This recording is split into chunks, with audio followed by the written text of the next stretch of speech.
All right, welcome back to another epic episode of the Hip Hop Scholar Podcast, where beats meet bibliographies. I'm your host, Melanie, the Hip Hop Scholar, so let's get into it. Some people love music, and some people study music. And then there are those who build their entire life about understanding it, shaping it, protecting it, and pushing it forward. Our next guest lives at that intersection. Joining the conversation is the Maxx Shearod, also known as DJ Maxx, a Houston creative whose work stretches across DJ culture, A&R, artist development, production spaces, and executive leadership. He represents a new generation that respects the foundation while actively constructing the future. Maxx is the co-founder and the presiding partner of Defying Gravity, a record label rooted in independence, vision, and artist empowerment. Through Defying Gravity, he is not just supporting talent. He is building infrastructure, guiding rollouts, pitching playlists, and helping artists find their voice while making sure their sound reaches the audience meant to hear it. That kind of work requires instinct, patience, and a deep understanding of both art and industry. Maxx brings all of that. His journey shows intention at every level. A graduate of Yale University with a focus in cognitive science and musical cognition, Maxx has dedicated himself to understanding how music moves people across cultures, spaces, and experiences. From founding a high school radio station to DJing across cities, from managing artists and directing events to studying audio engineering and A&R at the 713 Media Group. His path reflects someone who has always been fully immersed in the ecosystem of sound. Now, before launching Defying Gravity, Maxx gained real industry experience at 1701 Records, where he led label affairs, managed artists, directed events, and helped oversee global releases that reached over 1 million streams. He also sharpened his ear and research skills through internships with Sony Music Publishing in New York, contributing to A&R research, connecting creatives, and analyzing trends that shape the direction of the culture. These are the rooms where perspective is built, and Maxx has been learning, observing, and contributing every step of the way. Now, what stands out most is his commitment to connection. His work centers on listening to artists, understanding their stories, and helping translate those stories into sound that resonates with people. This is the heart of true A&R, not chasing trends and not copying formulas, but hearing potential and helping it grow. In this episode, we're going to talk about the mindset of a young executive moving with purpose, the responsibility that comes with guiding artists, the balance between research and creativity, and what it means to help shape the next wave of music from the ground up. We also explore the discipline behind building a label, the importance of mentorship, and the long view required to sustain a career in this industry. Maxx represents drive, intellect, humility, and vision. A builder, a listener, and a connector, someone who is clearly just getting started. So Hip Hop Scholar family, I am very honored to welcome Maxx Shearod of Defying Gravity.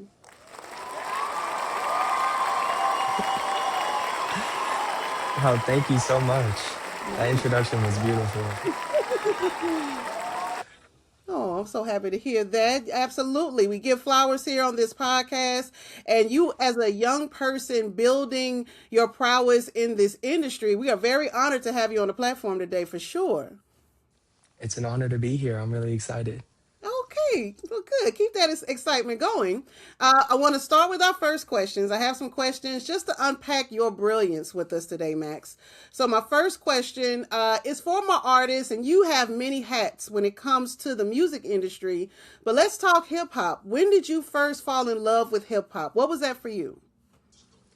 I feel like, the house that I grew up in was never without music playing. My mom started me on, classic R&B even before I was born with headphones on her stomach. So with her background, she started her career in the music industry with Bad Boy Records. So naturally, I was always been a Biggie fan. If I've been listening to him since before I can remember. Okay. All right, Big Papa. I love to hear that. And Bad Boy Records, especially in that New York area, that was definitely one of the foundations of hip hop. So to hear that, especially as a young person here in 2026, you definitely were raised right. Let me say that. I think I've always just been the type to study those who came before me. I think the first song I ever had on my iPod was Rapper's Delight. So I think I'm a student of the game. Oh yes, indeed. Rappers Delight, indeed. And then on an iPod, that's some old school, some new school, old school. But that's such a great music, an iconic song to have. And you've done a lot of research in your span as a student, as a researcher in different amenities. You definitely come with that research, but it builds exactly who you are, especially channeling that energy to your artists. So when you do work with the music, I wonder what made you feel like music was more than just something enjoyable, but something that you could really live and work inside of. What was that moment, that turning point for you, where you found that music is life and business? Yeah, I think the biggest driving force with why I went to Yale, why I studied music in school, as well as how it developed my career, was the connection between music and mental health, and just the different ways that music can draw out emotion. I was studying music theory towards the end of high school, and learning about different scales, the emotions that they evoke, just how frequencies affect the brain. And so I went to college knowing that I wanted to study how music interacts with the brain. I think once I started DJing and I started feeling what it's like to be able to connect with an audience and just play that perfect song at the right time that can move everyone or change their whole night, is just the way that music works as a universal language that brings people together and evokes emotions and aids in communication across borders, was just something that I fell in love with. Oh, absolutely. That's so insightful what you said, Max, that yes, music and, shout out to the DJ. There are many songs. I'm thinking about, Go DJ by Lil Wayne and Mr. DJ by Janae. The DJ plays such a pivotal role in the night celebration, and you can change the whole crowd's mood depending on how you play a track, how you mix the music. And so having that cognitive dissonance to really understand how that works. There's so many layers to that, bringing that scientific element. So you're really a scientist when it comes to this. I think in a way, I've done a little bit of research with. I worked with the music lab in New Zealand during my senior year, and so I would say it was very science based. I was focused on syncopation and different rhythms and how they are perceived by people from different cultural backgrounds. Oh, how nice. Oh, such great um, experience, especially around the world. So it's not just the hip hop genre that you have been able to blend and work with. You are a multidisciplinary genre yielding musician. I would say so. I think my work with the student record label 1701 was a great way for me to get involved with many different types of music, as well as many different backgrounds. We had rappers to R&B singers to indie folk bands to a guy from Kansas who likes to sing about ducks, but his voice is beautiful. um, so I think that especially nowadays, genre has turned into almost like a buzzword where everything is genre bending or defying the norm. So I think the term itself will eventually phase out, and it's almost necessary to be knowledgeable about the entire scope of music at large. I agree. Well said. I definitely want to talk about the guy that sings about ducks, though.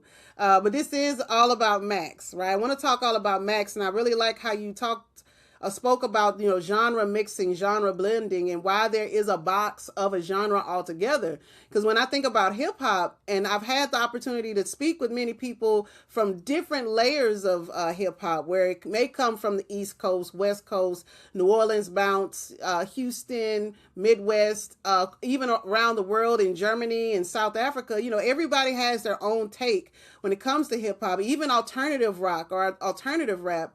And so I agree with you, Max, that at some point we have to let go of just the genre word and just really have the feeling when it comes to music and let people just create music and build that all together. And hip hop, I really strongly believe that is my focus in my research is that genre, that culture that embodies and embraces everything, that gives that start to it, where it is multi-layered and multifaceted, and everybody can join in and really give input to that. So, with you and with your work thus far, what were some of your favorite moments? I know you brought in New Zealand, doing some work at Yale University. So, like, what are some favorite moments of you, even either as the DJ or even as a researcher? Like, let's talk about the DJ part, and then get into that research. So, talk about some of those iconic moments for you thus far that you've experienced.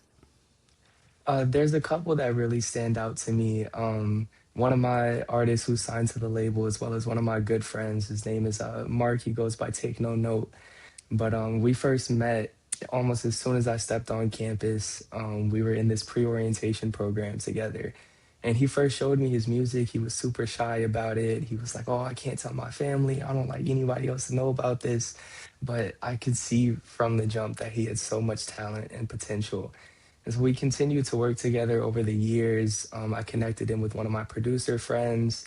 He was recording more often. He started putting things out on SoundCloud. And then when I got involved with the student record label, I helped him out with his audition. But the first year, this was during our junior year, he did not make the cut. A lot of the student record label is based in live events and performances and hosting those events for the student body in New Haven at large. He didn't have enough performance experience. He unfortunately didn't make it. But even as I was working with the label, I kept working with Mark because at the end of the day, that was my friend and I knew he had it. And so we kept working together. By this point, I was learning to produce. I ended up producing his first ever single to hit all streaming platforms, When the Smoke Clears. While that was a big moment in itself, I turned by my senior year, I was in charge of the whole label. I said, "Mark, you're going to audition again. I know you've been performing over the past year. I know you've gotten better. I'm not, I'm not running this label without you." And of course, he had me convinced, but he showed up at his audition and wowed the entire room. It was an immediate yes. And by the time the end of the year rolled around, we ended up getting the chance to perform together in front of about 700 students. I was DJing for him, and I tried to. A big part of my philosophy as an A&R and producer and all of the hats I wear is that I try to learn every aspect of the music industry so that when I come across, someone who is in that role, I can understand what they're doing. I can empathize with the process. And so I decided to try my hand at getting on stage and rapping a few bars. And it was just a magical moment. And it was just such a I felt so much pride in him and the work that we had put in together to go from not wanting to show his music to anyone to performing in front of a crowd of 700. And it was all smiles. Absolutely. That goes really into your leadership and your purpose in this, to be a mentor. And that's the beauty of mentorship, is helping to grow people and to see their potential and extract that excellence. Like you were pulling that excellence out of him so that he could see it for himself. And that's such a wonderful story of selflessness in your leadership to ensure that your friend, but also your artist, being an A&R and a producer, you have to, build the capacity of the artist. And that is such a shining moment to share, especially going from being very shy, but that emphasis on that it. Can you define what it is? I know it's a challenge, but tell us if someone has it, what it really is. I think it could be different for everyone. I think everyone has their own spark, their own thing that drives them, that makes them passionate, ways that set themselves apart. Whether, like Mark, for example, he has this very deep voice, but he comes with this like grit and aggressiveness, but then he loves to rap on real smooth beats. And I thought it was just perfect the way that he meshed with the production that we like to hear, He also comes from a Ghanaian background, so he had African influences going into the music. There was never a question in my mind that he had star potential. Even for some of my other artists, I think for my artist Zyda Rio, it was her drive and the way that she would work hard every day. And even when you're dealing with Yale classes and a major that might have nothing to do with music, still finding time to get in the studio every day or to write songs or practice guitar. I think that part of it is a passion and drive, and then part of it is what makes you unique. Yes, that beautifully stated. Because that it is so organic, right? It's not just one defined it or a box, even, they're still coming out of that shell of that box of what it should be or could be, but really fine tuning of each person. And that's what you've just spoken about, bringing in those artists and really looking at what specific purposes and uniqueness that they have, and then building that from there. And then even you said of yourself to even try your hand at rapping on the stage for support and also to come out of your shell. And so being able to wear those hats and to showcase that also again leans into your leadership. And so with the DJing, and you still DJ, you do a lot of DJing around the city of Houston. Let's talk a little bit about the research. So what was some eye-opening points when you were conducting research that really gave you aha moments to really push you into becoming this powerhouse of a producer that you are? Yeah, I think one of the coolest things about my research on rhythm was what's the word I'm looking for? The permeation of rhythms from different cultures and the ways they find themselves into popular music. An example I like to talk about is the tresillo, which is really common. It's a Cuban rhythm that's common in things like reggaeton, dembow. It made its way to Afro beats. It's included in a lot of pop songs. It goes across all genres, but just a simple triplet rhythm that started in one part of the world and has spread globally. I think it's a testament to how universal music can be and the ways that we feel music translates across languages. Absolutely. I challenge my students a lot. Like, so as a college professor, I have students to write about music because whenever I would ask, like, to kind of break the ice about songs, like I'll ask, what was that song you were listening to on the way to class? And they'll say the name of the song. And then I say, well, what about that song made you want to listen to that? And they just say, oh, well, it just makes me feel a certain way. It just, and they just give these sounds. And it's like, well, to define that, that becomes that critical thinking piece, is to explain. Tell me how. It's not just the lyrics. The lyrics are always amazing and are great, but it's beyond the lyrics, looking beyond that. And so with that background that you had, not just at Yale University, but what you brought to Yale, before you got to Yale, you had experience, and you were already thinking about putting together your theory and fine tuning that once you got to Yale. But it definitely is shown to me that your interest was sparked because you are able to see this in different people in different ways. And you were able to just harness that energy into a bigger global aspect. But you've always been that way. I think that even in middle school, maybe going into high school, you've always had this idea of being able to see the greatness in others. Is that true? Do you have that gift of seeing the greatness in others and helping to curate that for themselves and even on your own? Talk to us a little bit about that. Yeah, I think I was always the type of kid who was somehow, tuned into the emotions of people around me. And being in so many musical spaces, just being at home around family, always something playing in the background. I could watch how the mood of a room changes depending on what song is on, or maybe just seeing smiles light up on people's faces when the wobble comes on and we can all dance together. I think I've always loved the community aspect of music, and also just community in general and connecting with the people around me. Building that community, but then also with the artists to help to build them. And so that leadership and understanding of the music part of it. So you have the music down, like you have the theory, you have the research, you have those specifics to help to grow in that. But what about that business side of it? Like, how are you able to navigate and balance the musician in you and to foster the greatness and musical talents of others, but also handling that business? Because you are the founding partner of Defying Gravity. So, how did that come about with the business end of making this now into something that is a real LLC? Yeah, I think the business side, there's a lot of things that I'm still learning every day. But my main philosophy was, there's always been a divide between the musicians and the music industry, and a lot of the ways that the music industry was created and founded and built out was for the purpose of taking advantage of musicians, specifically Black musicians.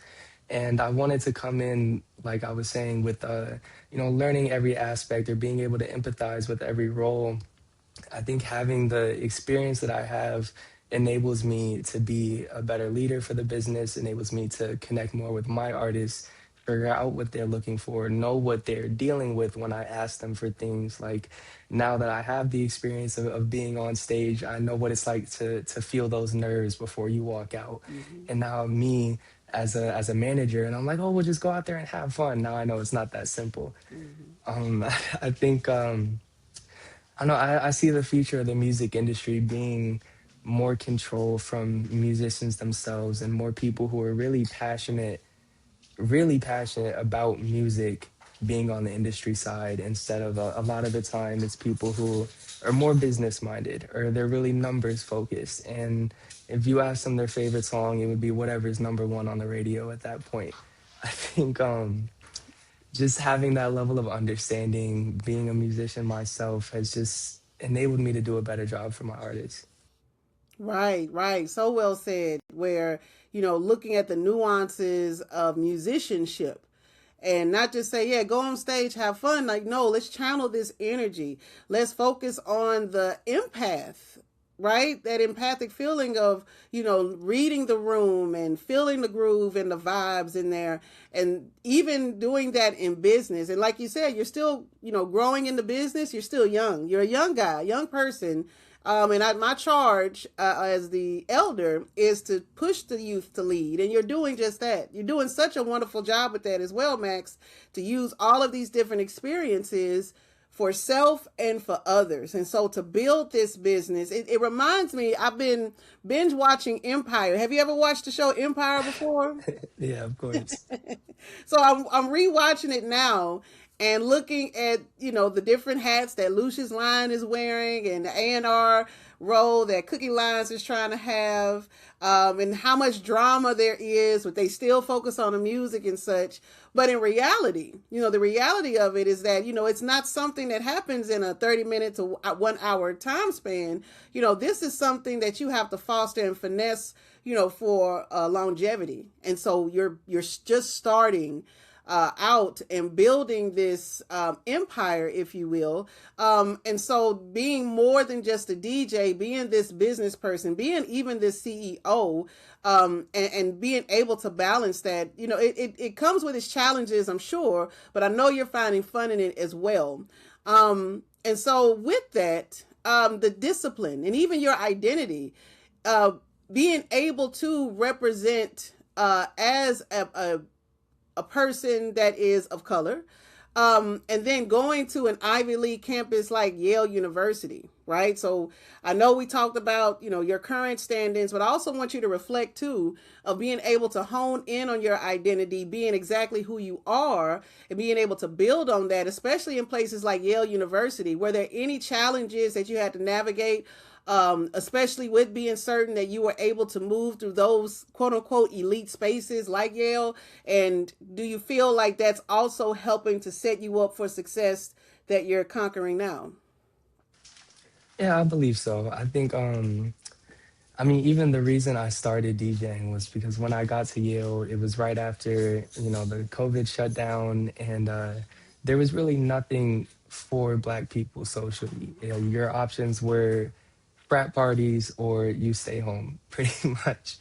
It was either oonts oonts EDM, and not even really the good type of EDM, or a Taylor Swift night at Sig Kai. And I just reached a point where I was like, okay, well, if nobody's gonna do it, I'll do it myself.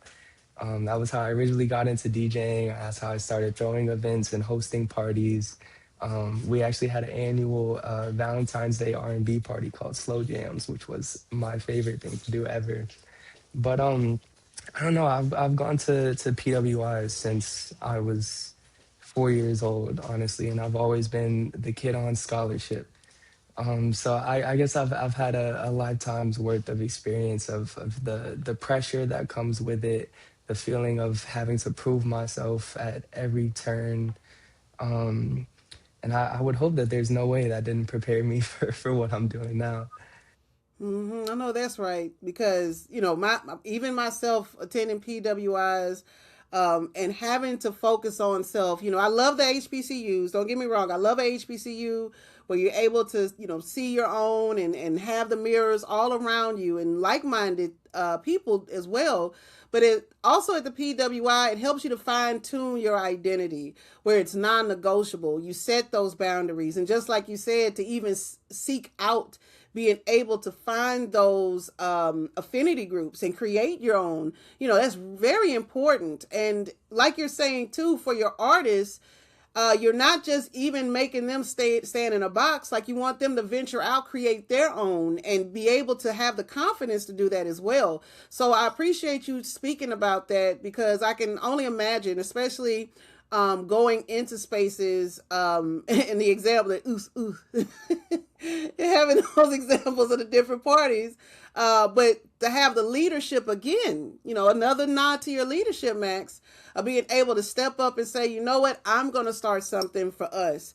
I'm going to start something for those that want something different outside of this traditionally minded university or organization. So shout out to you for that, right? Very big shout out to you for that, balancing that cultural side as well as that emotional side of it. And so talk to us too about this A&R position, right? So you have the label, you have the artist, you have the practice of it. And so this artist development role for those who are wanting to go into that, like, how does someone develop an artist? What are some steps or even some books or research that someone should go into in order to be a development of artists? Because like yourself, that's something that was ingrained in you. Shout out to your parents, Rappers Delight, Big Papa, Bad Boy Records at the very beginning. You were rooted in this. So someone who maybe becoming introduced to going into AR and A&R, and they want to develop their own art or begin developing artists, what is a very brief process that they can do to help better themselves in that craft? I think the biggest thing is studying the greats and those who have already found success when you're looking to find your own. I'm not saying to necessarily emulate their processes, but there's a lot of inspiration that could be found from those who came before us. That's where I started. I always had a background in old school R&B that mainly fueled my taste and my ear. And yeah, I think from there, just a focus on the music itself. At the end of the day, anyone can, develop a personal brand or find ways to market themselves, but it's always going to be about the music. You can have the best marketing plan or the best social media post, but if the music doesn't connect with an audience, then it won't go anywhere. So just finding ways to identify your sound, what you want to, how you want to present yourself sonically before you think about how to present yourself visually. Mm-hmm. That's a good point too. To develop step by step, layer by layer. It's not a quick fix type thing. It's not going on social media. Oh, let me purchase these followers. So now I have a big following with these bots, and it's not organic. It's built on this facade and staying true to your roots and building from that. And if you don't have the roots, then you have to grow that. You have to grow it level by level in order for there to be success. Definitely some great things there. And then also with Defying Gravity, right? And I know that's your baby, right? That is your opportunity to really showcase and be, like Lucius Lyons, to have this empire. So where did the name Defying Gravity where did that come from for you to help to build this into something real? Well, it's a funny story actually.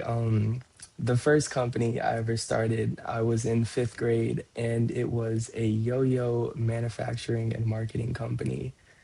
At the time, I was technically a professional yo-yoer. I had competed in at the national level as well as the global level in Shanghai, and I was designing yo-yos and producing them under the company name Galactic Bros. So of course, being from Houston, the space theme was always there, and we had created this graphic with the original Galactic Bros logo, and our tagline was "Defying Gravity" at the time. And then just with everything that's happened in my life from the time I was born to now, it's always been about beating the odds and persevering through challenges and never letting anything hold you down. So when the opportunity came to have this record label, it almost wasn't even a choice. It had to be Defying Gravity. Oh, because you are a yo-yoer and you defy gravity whenever you do the yo-yo. How amazing is that? I would have never have guessed that, right?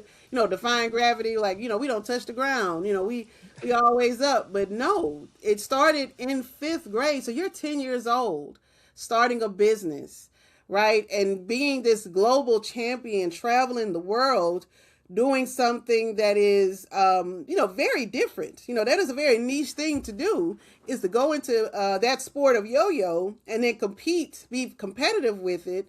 But I love how now you're being the young adult that you are. You never forgot those roots and never forgot what it takes to be on a world stage. Going from competitiveness with the yo-yo and doing the tricks I can imagine, and now fine tuning or hyper focusing that rather into making the music. Oh man, you have to do some yo-yo tricks. Like I got to see you do the yo-yo tricks. I hope you still practice that. That's something you can't forget because you've never forgotten that, and that's why the name of your business, Defying Gravity, that defines you.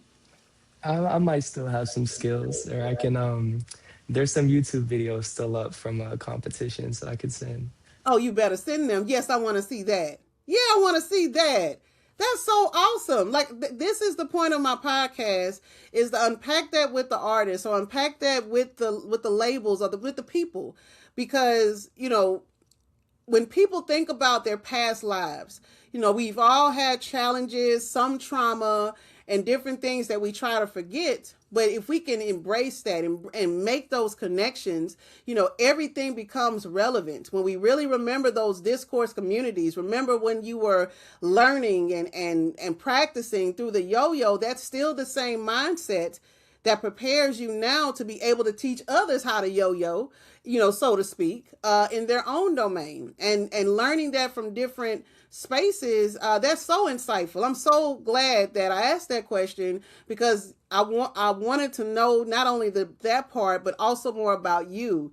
And that really makes sense that you are able to navigate through so many different genres, so many different spaces, like Yale, like in New Zealand, and even Houston, even because you were just rooted in this greatness. Shout out to your parents, man, because they really are and have set you up for success to go into any room and be able to shine as a star you are. Shout out to them, for real.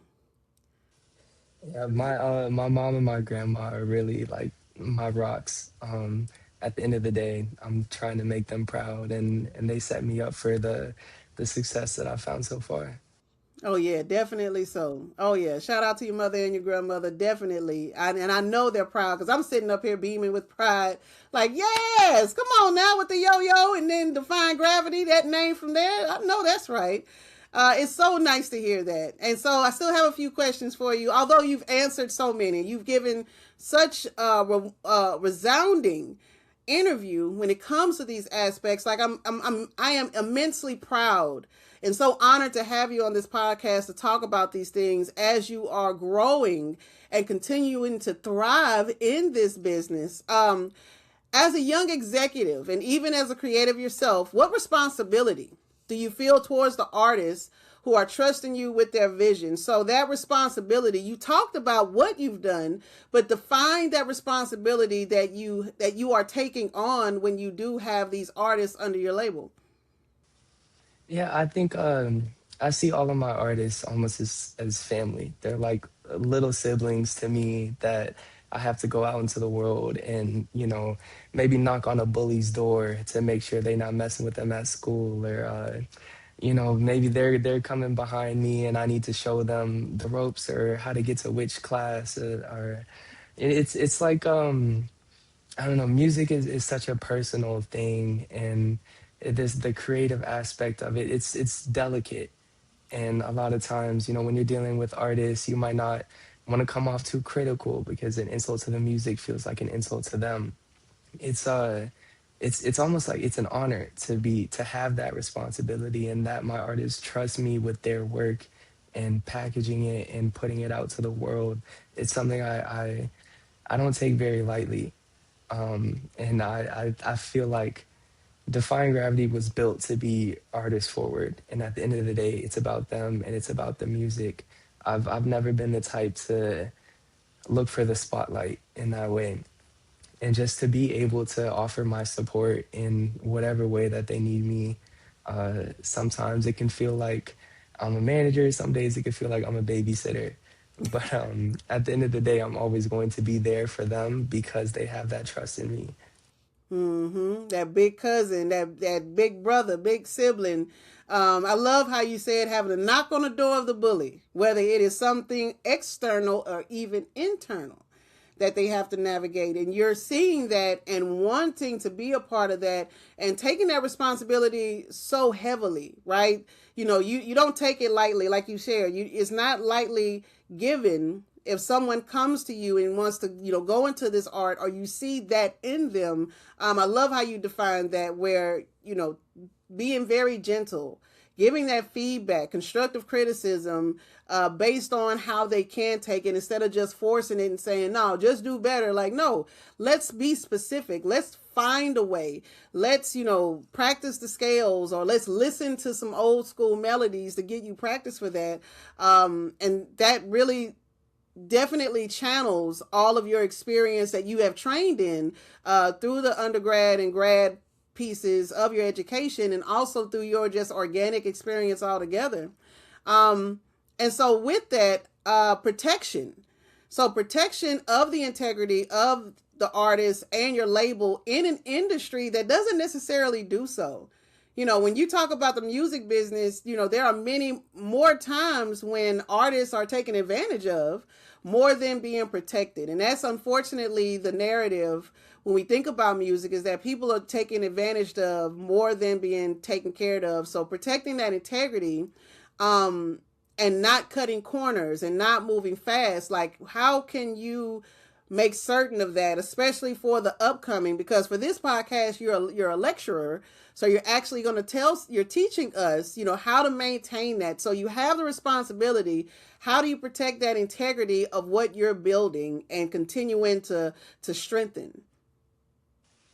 Yeah, I think I guess to get into the specifics, making sure that everyone is credited, whoever worked on the song, songwriter, producer, vocalist, instrumentalist, making sure everyone is credited, that they have their publishing splits, understanding that there's a difference between your master royalties and your publishing royalties, your copyright ownership, registering with the U.S. Copyright Office, registering with BMI, ASCAP.